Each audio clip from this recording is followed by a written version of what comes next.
Hi there, welcome to the podcast series, The Role of Coaching in HR.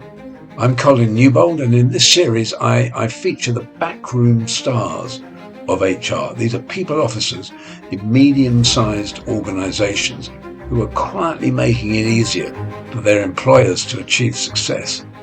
Now, many of them will be new to you, and in each episode I invite them to share their story and some of the challenges they've overcome in their journey so far.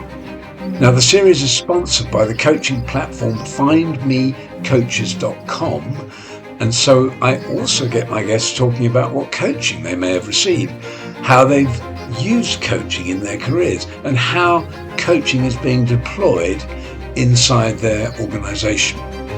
I really hope you enjoy it. Let the episode begin. So hi, in this episode I'm joined by Charlie O'Brien, who is Head of People for BreatheHR. So welcome to you, Charlie. Hi, Colin. Thank you so much for having me and inviting me to this. Very exciting. You're very welcome. I wonder, Charlie, if you could make yourself known to our audience in a way that somebody who knows you well, perhaps a colleague would introduce you. Oh, okay. So I racked my brain on this actually, and my background is very conventional HR training. So I did my CIPD in a large global with a very big HR team. So there was lots of the disciplines there for me to really get that experience while I was studying. And then I pivoted and moved into SMEs and eventually landed in usually being the first head of people or people function in those businesses. So a lot of my start of my career was setting up a function, but there's always been that little thing in the back of my mind, which is my focus has always been on the future of HR, never just on looking where we are currently, but always kind of thinking a decade, 2 decades ahead. Like AI was on my brain about 7 years ago with how can we start using it now? And so I think my approach and my colleagues would say that always thinking very big picture. So it's fine to do in real time solutions, but my focus is always on how do we scale that up? How do we get more prepared? What do we need to do to face the problems that we don't even know about yet? So that constant noise in the back of my brain going, what's future HR doing? What does future me need to do? And what is the future of the business looking like? So I think they would call me a little bit of a futuristic HR person. Okay, that's good. Tell me a bit more about the company you work for now. Yeah, so Breathe is an HRIS, and we focus on giving an HRIS platform to UK-based SMEs. So we don't have a specific sector that we focus on, but it's a broad range of sizes. We tend to go up to 250, but really our messaging is we want to grow as you and your company grows and goes through those obstacles. So as we know, automation and trying to keep data records, if you're on paper and Excel, they're the things of the past, and we want to get people up and prepared with their data to hand to give people back their time to focus, because we all know how long back, not even that long ago, HR teams were hidden and had loads, go to the back room and you see loads of personnel files, and that just leads to human error. So HRIS is now, I think people are, they're so clued up on and they know where it is. But given the fact that there's so many SMEs, the majority of businesses in the UK are SMEs, and so many of them are still in Excel, that it's not allowing your people teams to really be that strategic thought leader to really propel the business forward and do the preventative exercises. So we at Breathe are there to stop everyone putting a paper form in for a holiday approval, giving employees a little bit of that luxury of self-serve, as well as the mobile app, which means you're speaking to your family or a friend and you want to book some holiday there in the moment, you can do it. So it's all about flexibility and agility. And our big kind of unique selling point is we really are people. So the community and the culture at Breathe is all focused around being people first. And that's seen with our fantastic customer support, everyone wanting to pick up the phone, that sometimes you don't always get that opportunity when you put in a text system, that you don't get that chance to speak to somebody. And although we have got some chatbots in there to speed things up and give that 24 hours service, our teams want to get on the phone. They want to build those relationships. They want to understand your business. They want to speak to you about it, and they want to prove how our product continues to add value. Nice. I like it. Thank you. Tell me about the company in terms of size. I mean, how many people are you responsible for? So we're currently approximately 86 people, growth plans to be about 97. When I first started about 15 months ago, we were in the 50s. So we've had some growth across all areas of the business. Competition is getting more fierce. And we really believe in our product and what we stand for and our values and our mission. And so to do that, we need to empower our staff and make sure we've got the right roles and the right skills. And that's what we're currently focused on at the moment. So yeah, I think we're probably about 86 at the moment. And still growing. That's good. A success story. Nice. Yes, absolutely. And we've been in the market for a long time. I think we're coming up to 18 years now. So there's lots of newer HRISs, but we've stuck around and we've been around. We've not been absorbed. We've not really changed our ethos. Our mission has adapted. We recently did a brand refresh, which is really, really exciting, just kind of making us a little bit more modern and in touch with who our customers and we are now. But it's a really exciting time. So it's nice to be able to see things. And we have got a lot of challenges, as every business has, especially with the changes in legislation. But we're really trying to do that in a little bit more of a preparedness approach. What can we give everybody so that they don't feel fear of what's coming? Because actually the big picture is the changes that they're wanting to do, although some of them are a bit more complex and they do need to consult heavily on them, they are improvements that support HR. So most HR professionals should be saying, why wouldn't you have these rights on day one? Why do you have to wait till day 4 of sickness to get any form of pay? Like, these are the things that actually we are on board with. And I think now that what we're trying to do as an HRIS is to be able to create that community, because everybody needs a community, especially SMEs. A lot of them are standalone roles and they need that kind of ability to speak to others that are going through the same situations, because HR, since the pandemic, I think more and more eyes are on us. We didn't know much about furlough. Many of us had never even gone through furlough. It was a thing that happened in the army many, many years ago, and yet the business turned their eyes on us. And that means that actually, in some ways, I see the legal changes as being a real ally to get HR back in the forefront of a business's mind, if perhaps it's fallen back in some areas. So it's a positive thing, and that's what we're trying to get the messaging through. Okay. Yeah. And talking of challenges, I mean, what are some of the challenges that you personally faced in your role in HR, and how did you overcome them?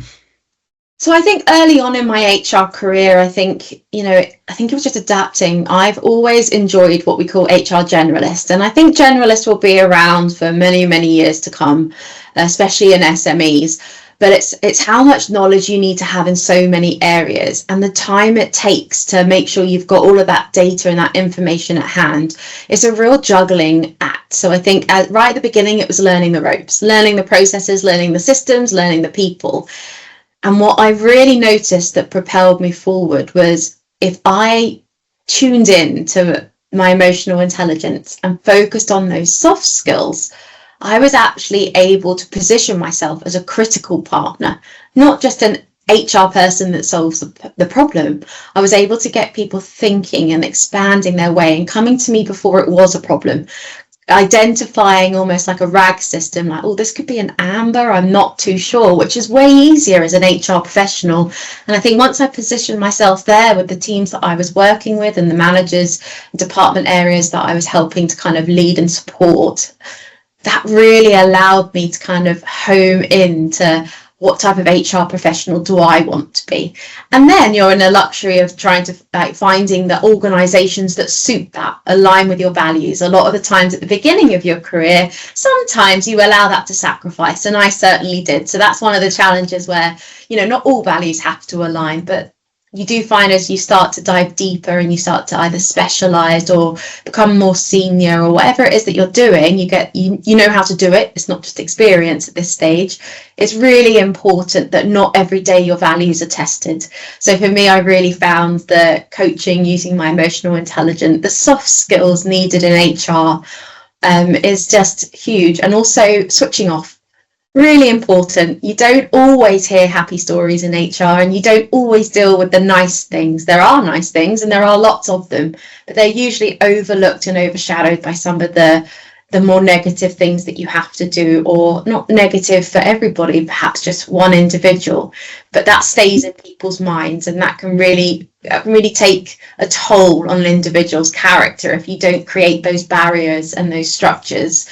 And I think the biggest turning point for me was getting myself a professional coach, so that I had a safe space to have open conversations, somebody to be able to tailor how I was feeling and almost hold me accountable to make sure that I wasn't trying to problem solve, or I'd done something that I know I needed to do, but actually I've upset somebody, and how that impacts you personally. So I think for me, that's been the journey that I've gone on and experienced, and the kind of helping hands that I've had along the way.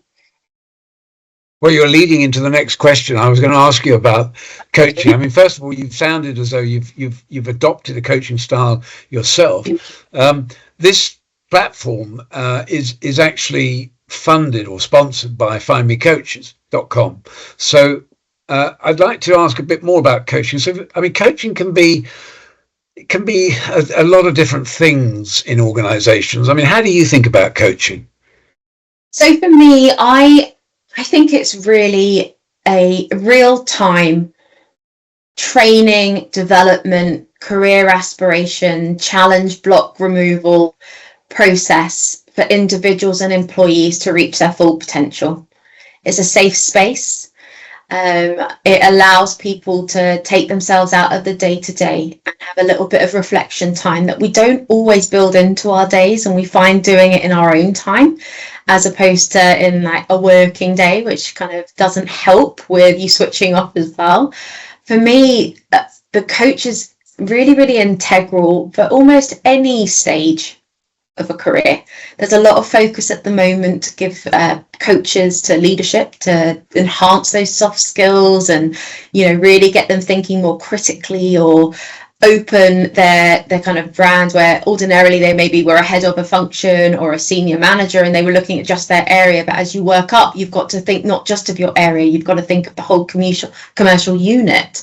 And I think that can really support. But I also see a lot of support that can be given, and not necessarily always just with an external, somebody that has the internal ability, or managers that are upskilled in those areas, to really have those meaningful conversations. A beginning of a career is a prime time to really support those employees, really get them on board with what it is that you're trying to deliver, so that they can put the work in to develop, to be motivated, and to really get that clarity that they need, because it is a two-way street. And I think that coaches or coaching techniques enables that.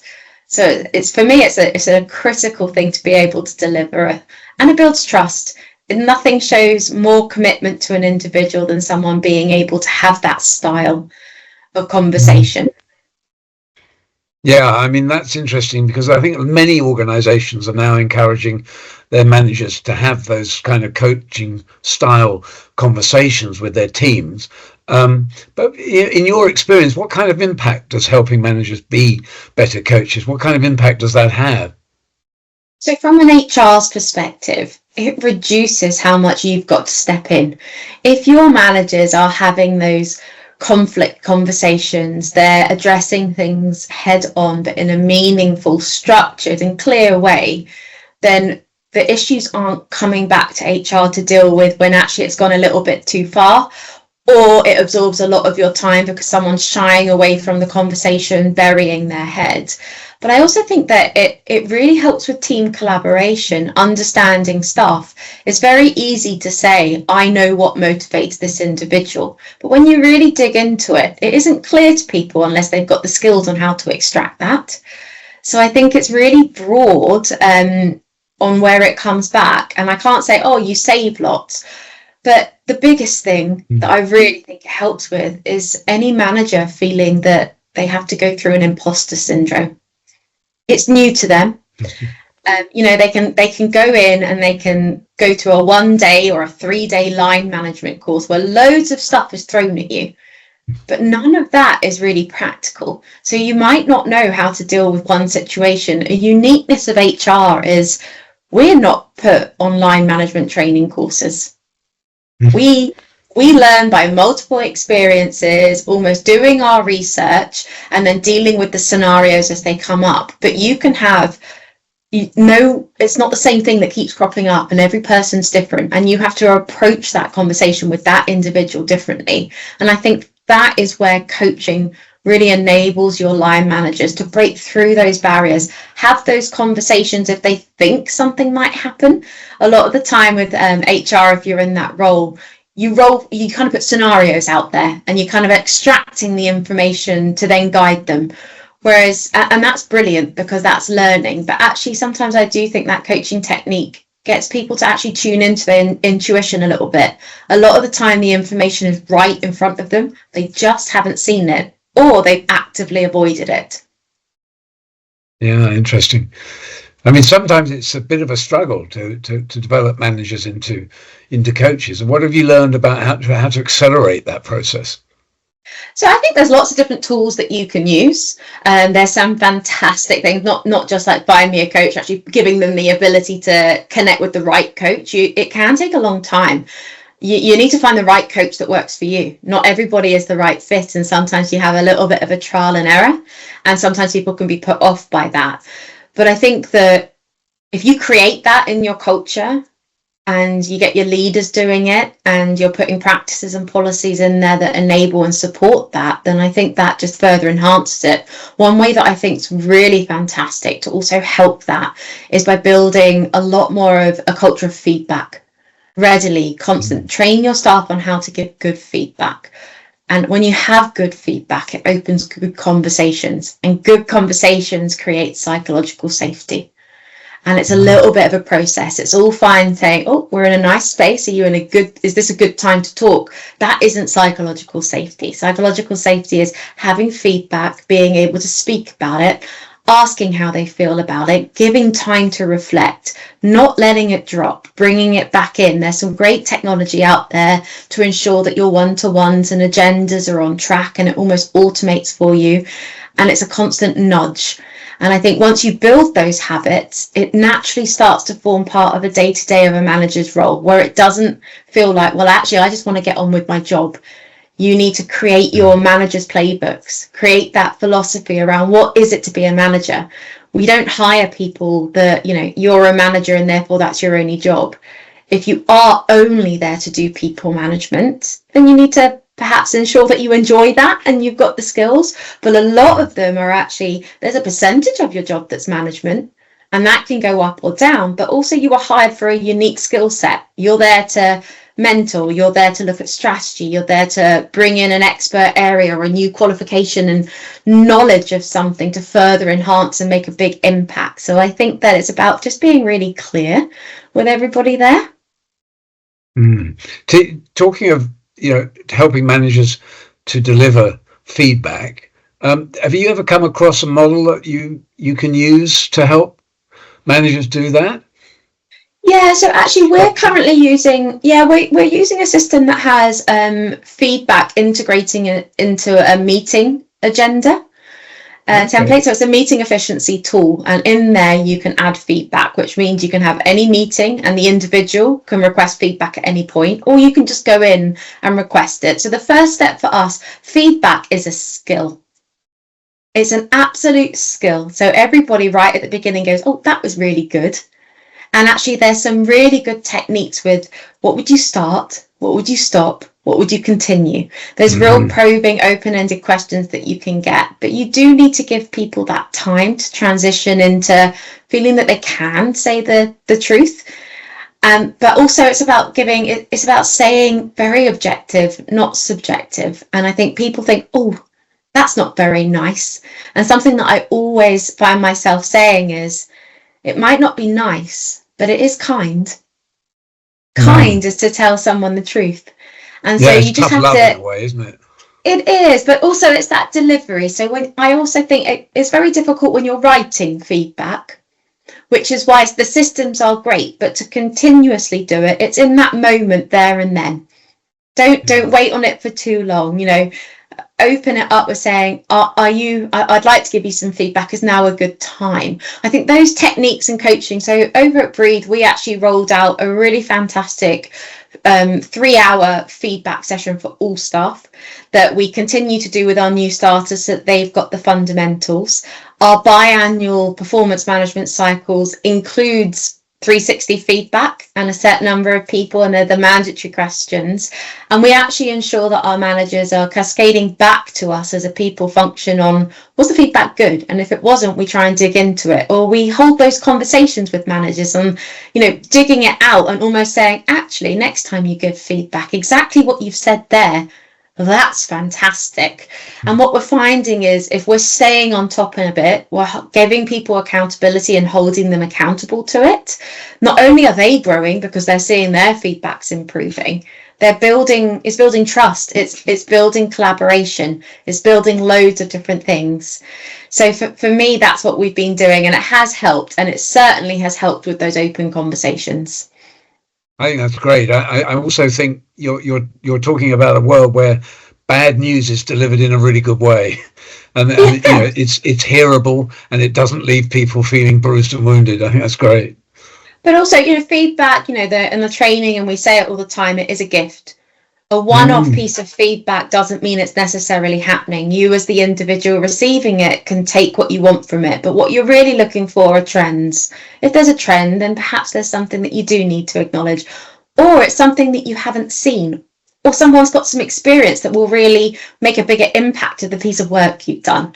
So I think there's a lot of positives there, but yeah, a lot of people immediately, because our brain is wired that way, goes to feedback is going to be negative. We need to stop negative commentary, we need to stop positive, and we need to almost stop constructive. Constructive is a word that immediately people go to negative. It's growth either way. Absolutely. If you don't know about it, you can't improve it. The choice is yours. And you also said about being objective, in other words, talking about the behaviour and not the person. Absolutely. And you can make that very specific, and that works. So well done. Yeah. You speak about this very eloquently, I have to say, Charlie. You're a tonic. You do with your mind business. What kind of impact, you mentioned AI before, what kind of impact do you think that the fast-paced world of AI developments, how's that going to impact leader and employee development, do you think? Oh, I think it's going to give more and more real-time information. The only thing we're at a slight risk of is people losing the ability to think for themselves. And so I think that what we have to do is remind that we want that person thought process to go and get that information from whatever AI tool you're using, be it ChatGPT or a trend analysis that's come from AI or anything like that, but still making sure that the bit that AI can't do is the conversation you have with another human. So they can define a few things, but actually those soft skills are going to be really integral. Yes, we're all going to have to get a lot more tech savvy.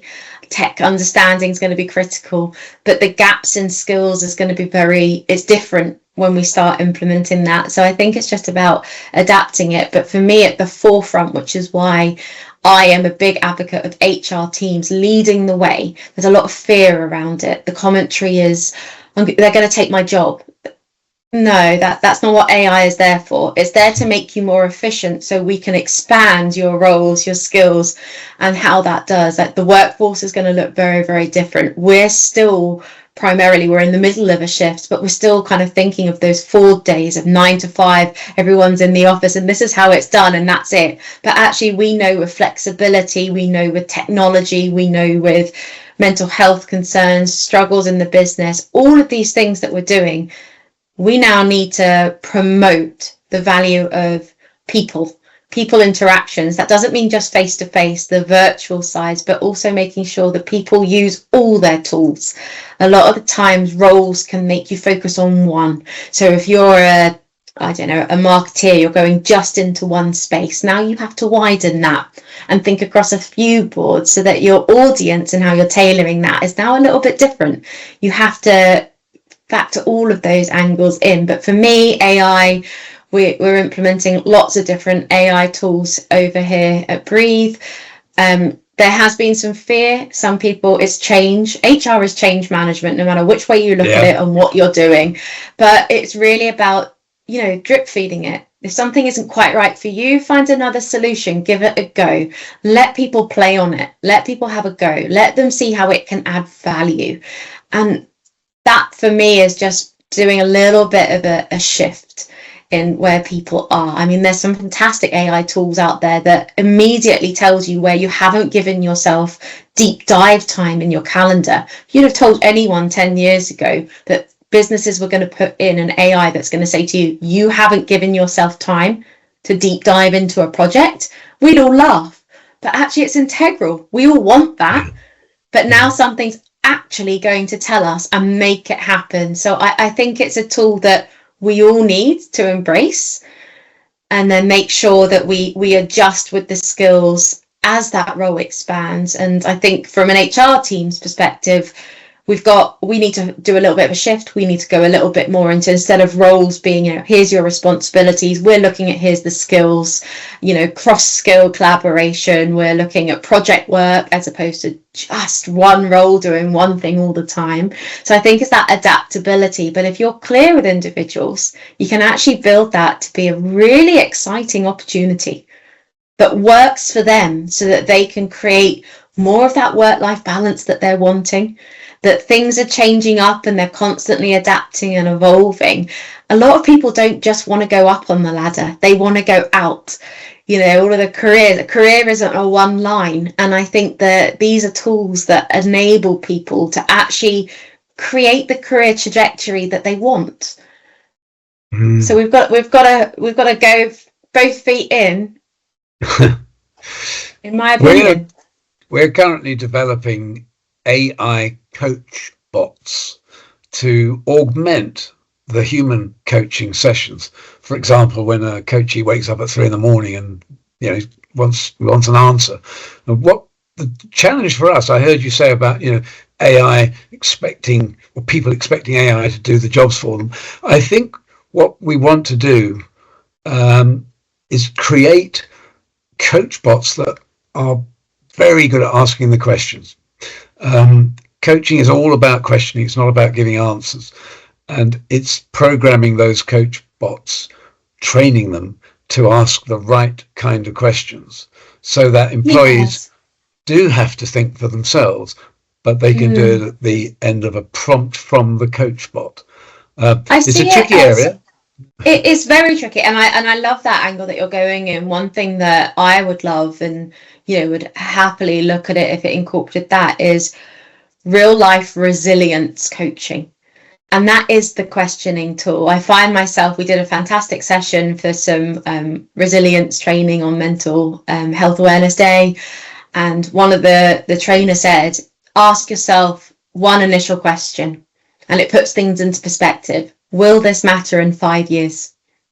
And I think there's some really small techniques that actually, if you can get people to step back and have a little think, while it's also analysing what you've entered, what you asked, what your problem is in that moment. I still do believe that some roles, some individuals are still going to need that personal one-on-one, not AI coach, but that individual at the end of a phone, end of a Zoom call or face-to-face. And that should be included in more interactions that we're doing. But that AI is there and then. When people are really getting themselves in a little bit of a problem, they're really unsure. And in that moment, they're looking for that help. And they don't want to come to HR because they think, oh, you might see me as a problem, or this is going to escalate, or can I trust this? The worst one of it all, can I trust I can tell you, and ask for that input. It gives them that ability to do it there and then, almost like a Google for your mind. Yeah, it's like a Google. It's like a co-pilot to a coach, but available 24/7. So that's how we're harnessing AI. Just my last question is always the same.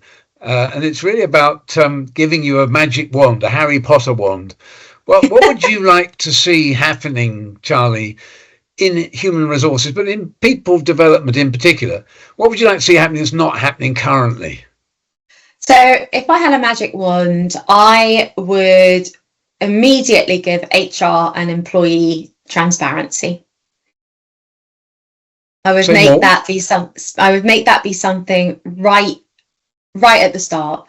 So everything is accessible, from policies to pay transparency to pay scales to performance data. So that then employees have to hand their performance information, their career trajectory information, and they can make real-time decisions on the development that they want to be doing or aspirations. The biggest problem that we've got is people don't know what their career aspirations are, and they're looking for their managers to tell them, but it has to be unique to you. And I think that the one thing that would allow and enable employees to do that is if they had all of that information, real time, true, accurate information, to be able to make those decisions. So if they don't like their pay, but they know how their pay is calculated and what we do, they can make a decision if the business is right for them. So I think it enables collaboration, it builds trust, it promotes fairness. So the first thing I would do is make sure that HR and employee transparency. If I had a magic wand, I'd do it immediately. I would love to never hear again, HR is there to protect the business. Really interesting. I like it. Thanks for that. Yeah, that's a unique wish. I like it. Thank you. It's a magic wand, Colin. So it is a magic wand. Yeah. Well, I think what they say, if you can conceive it, you and believe it, you can achieve it. I think that was the phrase. So well done. I hope it comes true. I'm sure it will. And thanks so much for the time you've given us, Charlie, today. I really appreciate that. You really are a very eloquent speaker, and you're very well thought through for all this. I would imagine it'd be lovely to work around you. And I really appreciate the time you've given us this morning. Thanks ever so much. Thank you. Good luck with Find Me a Coach. I look forward to seeing how all of it advances, particularly the AI section. We'll keep in touch for sure. But thanks for now. Bye. Bye. Well, I hope you enjoyed that insight into my guest and their organisation and the role of coaching there. Now, the series is sponsored by the coaching platform findmecoaches.com. And if you want to find out more about how you can access our community of coaches, then I invite you to check out our website at www.findmecoaches.com. Or you can email info@findmecoaches.com. Or why not call us on +44 if you're outside the UK, and then 0203 988 6666. Thanks for watching.